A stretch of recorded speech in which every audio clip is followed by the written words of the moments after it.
ಈಗ ನಾನು ಇಲ್ಲಿ ಬಂದಿದ್ದೀನಿ ಜಿಲ್ಲಾ ಉಸ್ತುವಾರಿ ಕುತ್ಕೊಂಡು ರಮೇಶ್ ಹೇಳ್ತೀನಿ ಕೇಳಿ ಎಲ್ಲ ಪದ್ಧತಿ ಅಂತ ಕುತ್ಕೊಳ್ರಿ.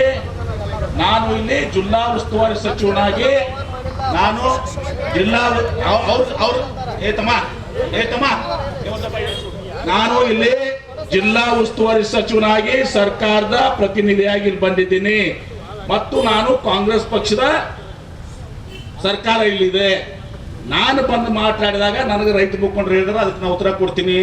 ಇಲ್ಲಿ ಬೇರೆ ಪಕ್ಷದವರ ಅಧ್ಯಕ್ಷರು ಕೂಡ ಉತ್ತರ ಕೊಡುವಂತ ಸುಖ ನನಗೆ ಬರೋದಿಲ್ಲ, ಅದು ಮಾಡಕ್ ಹೋಗಲ್ಲ. ನಿಮಗೆ ಬೇಕಾದಾಗ ನೀವು ಒಂದ್ಸಲ ಸೆಪರೇಟ್ ಆಗಿ ಅವ್ರು ಬಂದು ಭೇಟಿ ಆಗ್ರಿ, ಅದಕ್ಕೆ ನೀವು ಬಂದು ಭೇಟಿ ಆಗಿ ನೀವು ಸೆಪರೇಟ್ ಆಗಿ ಬಿಜೆಪಿ ಅವ್ರು ಬಂದು ಹೇಳ್ರಿ, ನೀವು ಅಧ್ಯಕ್ಷರಿಗೆ ನೀವು ಅಲ್ಲಿ ಬಿಜೆಪಿ ಪಕ್ಷದ ಅಧ್ಯಕ್ಷ ಬಂದು ಹೇಳ್ರಿ, ಕೇಂದ್ರ ಸರ್ಕಾರದಿಂದ ಪ್ರಧಾನಮಂತ್ರಿಗಳಿಂದ ಏನೆಲ್ಲ ಮಾಡಿಸ್ಕೊಡ್ತೀರೋ ಅಂತ ನೀವು ಹೇಳ್ರಿ.